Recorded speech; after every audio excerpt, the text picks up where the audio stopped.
नमस्कार दोस्तों। एक बार फिर आप सभी दोस्तों का बहुत बहुत स्वागत है हमारे इस धरोहर स्टूडियो में। आज हम एक बार फिर अपनी मनुस्मृति के बारे में आपसे भी चर्चा करेंगे, जो भाष्य है सुरेंद्र कुमार जी द्वारा। तो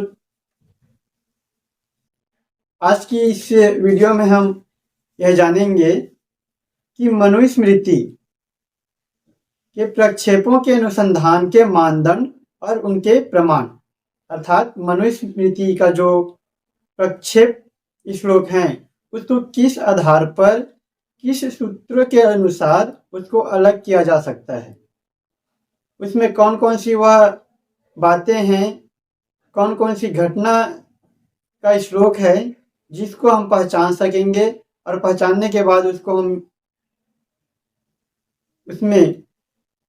हम मनुस्मृति से हटा सकते हैं।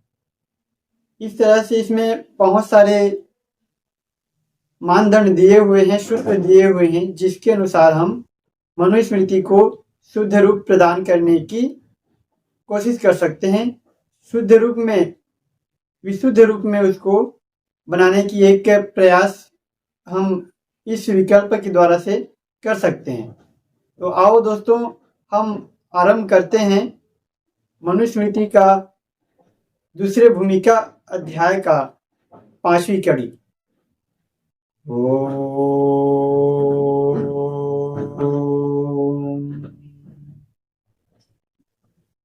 डॉक्टर सुरेंद्र कुमार जी भाष्य करते हुए लिखते हैं कि मनुस्मृति में प्रक्षेप हैं।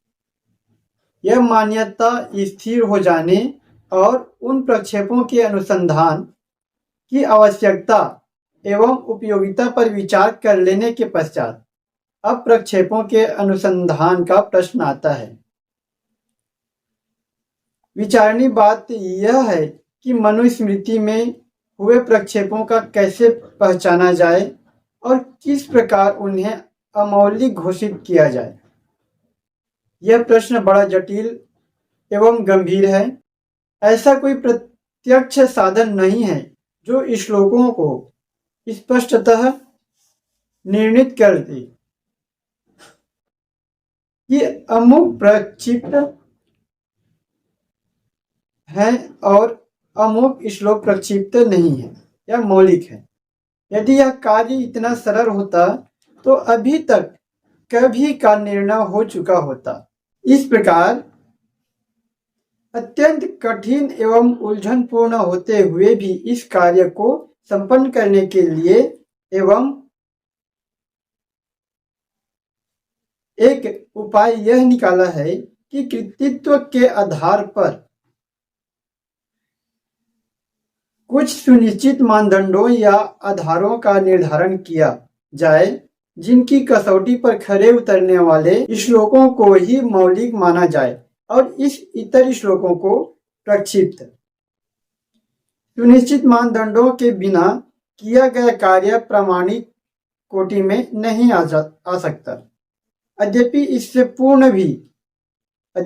इससे पूर्व भी मनुस्मृति के प्रक्षेपों को निकालने के लिए अनेक प्रयास भी हुए हैं। इनमें आर्य समाज के विद्वानों ने विशेष रूप से प्रयत्न किया है, जिनमें तुलसीराम स्वामी, स्वामी श्रद्धानंद, चंद्रमणि, विद्यालंकार, सत्यकाम सिद्धांत शास्त्री, गंगा प्रसाद उपाध्याय के नाम उल्लेखनीय हैं। इनके अतिरिक्त उलर और डॉक्टर जे जौली आदि कुछ पाश्चात्य विद्वानों ने भी मनुस्मृति के प्रक्षेपों को दूर करने का प्रयास किया है, किंतु फिर भी यह समस्या सुलझ नहीं सका। मनुस्मृति के प्रक्षेपों को निकालने के लिए अभी तक किए गए प्रयासों में निम्न त्रुटियां रह गई है, जिस वजह से मनुस्मृति को अभी तक प्रक्षेपों से अलग नहीं किया जा सका। जिसमें पहला त्रुटि है कि प्रक्षेप निकालने के लिए अनुसंधानकर्ताओं ने ऐसे मानदंड निश्चित नहीं किए, ऐसे सूत्र नहीं दिए या आधार नहीं दिए जो सर्वमान्य हो और जो सभी वर्गों में मान्य हो सके।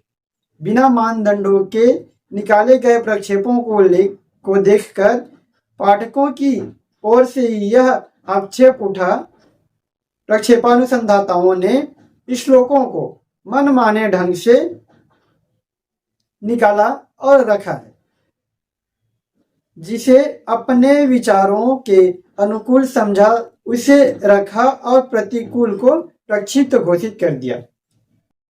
विशेष रूप से यह उन आर्य समाजी विद्वानों के लिए कहा जाता है जिन्होंने आर्य सामाजिक विचारों के आधार पर श्लोकों को रखा और निकाला है। दूसरी त्रुटि है कि सुनिश्चित मानदंडों के बिना प्रक्षेप निकालने वालों से यह भूल हुई है कि उन्होंने कुछ मौलिक श्लोकों को भी निकाल दिया और इसी प्रकार कुछ प्रक्षिप्त श्लोक भी शेष रह गए। तीसरी त्रुटि है कि कुछ विद्वानों ने कुछ मानदंड भी अपनाए हैं, किंतु वे विद्वान उन मानदंडों को सब स्थानों पर चरितार्थ ही नहीं कर सके। कई स्थानों पर वे गलत ढंग से चरितार्थ किए हैं। चौथी त्रुटि है कि निकाले गए प्रक्षिप्त श्लोकों के साथ विद्वानों ने उनकी प्रक्षिप्तता के कारणों का विवरण नहीं दिया। वो किस कारण से उस मनुस्मृति में उस श्लोक को डाला गया है उसके बारे में नहीं बता सके। इससे पाठकों को उनकी पद्धति का ज्ञान नहीं हो पाया और वे उनके कार्य से संतुष्ट नहीं हो सके। पांचवी त्रुटि है कि कुल्लुग भट्ट ने यद्यपि प्रक्षेप निकालने की प्रवृत्ति से मनुस्मृति पर कोई कार्य नहीं किया, तथापि चौकम्बा से प्रकाशित उनके भाष्य में 170 श्लोकों को प्रक्षेप कोटि में रखा है। इन श्लोकों को बृहद कोष्टकों और पृथक संख्या में दिखाया गया है। यह कहना चाहिए कि ये श्लोक तो वे प्रक्षिप्त श्लोक हैं जो तब तक मनुस्मृति में घुल मिल नहीं पाए थे। इनसे पूर्व घुले मिले श्लोकों पर कुल्लुग भाष्य में कोई संकेत नहीं दिया, अतः उसके दर्शाए गए प्रक्षेपों के बावजूद भी प्रक्षेप अनुसंधान कर कार्य में कोई वास्तविक योगदान नहीं हो सका। इन कमियों के कारण अभी तक मनुस्मृति के प्रक्षेपों का अनुसंधान कार्य प्रतिष्ठित नहीं हो सका। अब पुनः इस अनुसंधान को नए सिरे से करने का यह एक और प्रयास किया है और प्रक्षिप्त श्लोकों के अनुसंधान के लिए कुछ ऐसे सुनिश्चित आधार या मानदंड या सूत्र निर्धारित किए गए हैं जो साहित्यिक, तटस्थ एवं सर्वमान्य हैं। यहाँ यह स्पष्ट कर देना भी आवश्यक और महत्वपूर्ण समझता हूँ कि मानदंड विशुद्ध रूप से कृतित्व पर आधारित हैं। इसके पीछे किसी प्रकार का कोई आग्रह या मतवाद नहीं है। जैसे कृति सबके लिए समान है, वैसे कृतित्व को परखने के लिए आधार या मानदंड भी सबके लिए समान है। ये सभी वर्ग के व्यक्तियों पर समान रूप से स्वीकार्य हो सकते हैं और सभी उन आधारों को समान रूप से श्लोकों पर परख सकते हैं। जिन श्लोकों या प्रसंगों पर ये लागू हुए हैं वहां तत्त मानदंड का कारण पूर्वक प्रदर्शन किया गया है। उसे पढ़कर पाठक स्वयं भी इसकी परीक्षा कर सकेंगे। एक प्रक्षिप्त श्लोक या प्रक्षिप्त प्रसंग पर कई आधार भी एक साथ लागू होते हैं। ऐसे स्थलों पर उन सभी आधारों को लागू करके दर्शा दिया है। इससे उन श्लोकों की प्रक्षिप्तता और अधिक दृढ़ता से सिद्ध हो सकेगी और तथा प्रक्षिप्त भाग के विवेचन में किसी भी संदेह का अवसर नहीं रहेगा। जो युक्तियां या मानदंड स्वल्प रूप में या आंशिक रूप से लागू होती है उनका भी उल्लेख उदारता से इसीलिए कर दिया गया है कि वे अन्य युक्तियों या आधारों के साथ मिलकर उनकी प्रभाव सिद्धि या पुष्टि करने में सहायक होगी, उनका मंडन करेगी। इस प्रकार प्रक्षेप निकालने के इस जटिल कार्यों को अधिकाधिक उपयोगी बनाने का प्रयत्न किया गया है और पूर्णतः तटस्थता का अनुसरण किया है। फिर भी यह संभव हो सकता है कि कुछ प्रक्षिप्त श्लोक दृष्टिगत न हो पाए हो, अर्थात कुछ श्लोक इन आधारों की पकड़ में न आ सके हो। यतोहि प्रक्षेप करने वाले व्यक्तियों ने अपने श्लोकों को मनुस्मृति के श्लोकों के साथ मिलाने की यथासंभव कोशिश की है। अतः हो सकता है कि कुछ श्लोक इतने घुला मिला दिए हो जो इन आधारों की पकड़ में न आ सके हो। इन आधारों की सीमा से बाहर के श्लोकों को, चाहे वे कैसी ही मान्यता वाले हैं, हमने प्रक्षेपों की दृष्टि से नहीं देखा है। यह भी स्पष्ट कर देना उपयुक्त होगा कि जितने भी श्लोक प्रक्षिप्त निकाले गए हैं, उनकी प्रक्षिप्तता पर विचार करने के साथ साथ उनकी पृष्ठभूमि में प्रक्षेप करने की प्रेरक प्रवृत्ति क्या हो सकती है, किस कारण से इसमें प्रक्षिप्त डाली गई है, इसका भी विचार किया गया है। क्योंकि व्यक्ति किसी विशेष प्रवृत्ति से ही प्रेरित होकर प्रक्षेप करता है, चाहे वह लालच में हो, चाहे वह कपट के रूप में हो, या किसी चीज को बिगाड़ने के लिए हो, या किसी का बुरा करने के लिए हो, उसकी मंशा को प्रकट करने की प्रयास किए गए हैं। इस प्रकार यह अनुसंधान कार्य कई प्रकार से भी पुष्ट है, जिसमें पहला कि सुनिश्चित मानदंडों के आधार पर प्रक्षेप निकालने से, दूसरा प्रक्षिप्त श्लोकों पर एक ही नहीं अपितु कई मानदंड लागू होते हैं, तीसरी कि प्रक्षिप्त श्लोकों में कुल मूल में प्रक्षेप की प्रवृत्ति पर भी ध्यान रखने के कारण।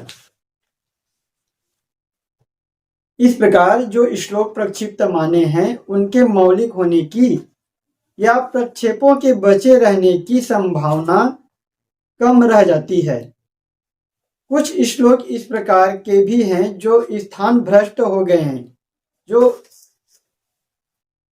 पाठक उन्हें प्रसंग विरुद्ध कह सकते हैं, किंतु उन्हें प्रक्षेप नहीं माना जा सकता, क्योंकि उनकी पृष्ठभूमि में प्रक्षेप करने की प्रेरक प्रवृत्ति ही प्रतीत नहीं होती, न उसका किसी प्रक्षिप्त प्रसंग से संबंध है और न उसका मनुस्मृति की मान्यता अथवा शैली से विरोध ही आता है। ऐसे ही श्लोकों पर टिप्पणी देकर उन्हें यथावत रख दिया गया है। इस प्रकार के स्थान भ्रष्ट कहे जा सकने वाले श्लोकों की संख्या बहुत थोड़ी है। कुछ उदाहरणों द्वारा इस नीति को स्पष्ट कर दिया जाता है कि एक श्लोक है कि अण्वो मात्रा विनाशिन्यो दशार्धानां तु या स्मृताः ताभिः सार्धमिदं सर्वं संभवत्यनु पूर्वशः। यह पहले अध्याय का 27वां श्लोक है। इसका अर्थ होता है कि 5 महाभूतों की कारणभूत विपरिणामी 5 तन्मात्राएं कही गई है। उनके साथ यह संपूर्ण जगत सूक्ष्म से स्थूल और फिर स्थूलतर आदि क्रम से उत्पन्न होता है। इसमें एक साधारण वर्णन है। प्रक्षेप करने की कोई प्रेरक प्रवृत्ति प्रतीत नहीं होती और न इसमें अंतर्विरोध है, क्योंकि इसमें किसी प्रकार का आग्रह ही नहीं है। प्रचलित पुस्तकों में यह जिस स्थान पर है वहाँ पूर्वापर प्रसंग की दृष्टि से असंगत है। पूर्वापर प्रसंग कर्मों का है, किंतु फिर भी इसे प्रक्षिप्त नहीं कहा जा सकता, क्योंकि यह एक अविरोधी और सहज वर्णन है।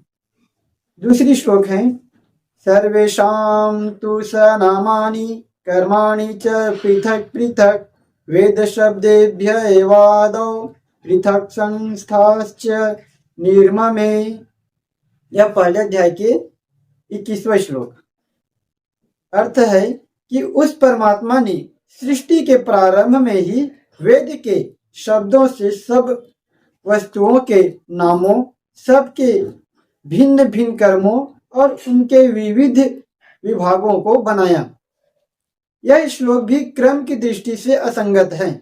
वेदों की उत्पत्ति तो 23वें श्लोक में कही है, जबकि वेद शब्दों से नामकरण और विभाजन पहले ही बता दिया, और 23वें श्लोक तक अभी उत्पत्ति का ही प्रसंग है।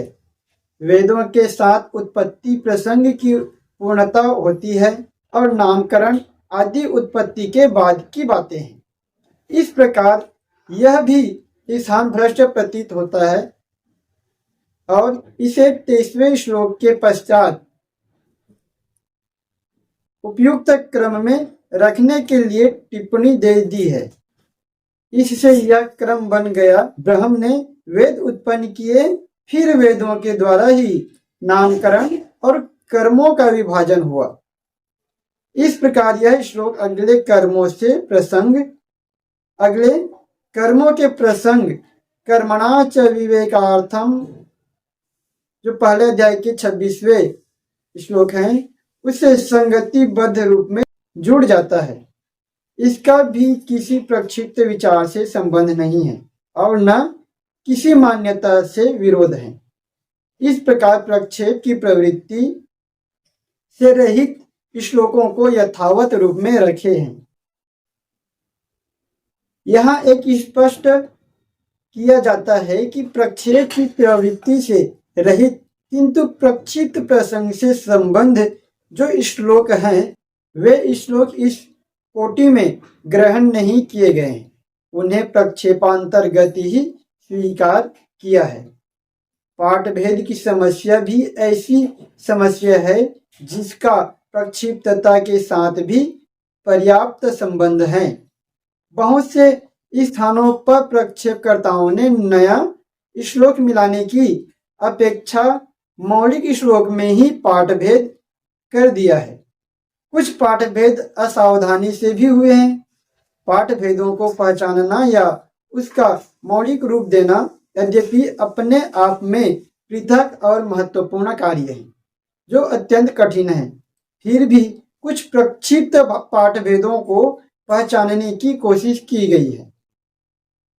कोई प्रामाणिक पाठ उपलब्ध न होने के कारण मनुस्मृति की मान्यता प्रसंग, विषय और शैली के अनुकूल जो पाठ उचित प्रतीत हुआ तथा जो अर्थ की दृष्टि से अधिक उपयुक्त और संगत लगा, उसे ही अपनाया गया है। अर्थ पर प्रभाव डालने वाले प्रमुख पाठ भेदों में जहाँ भी परिवर्तन है, वहाँ अनुशीलन नामक समीक्षा में उस पर प्रकाश डाला गया है।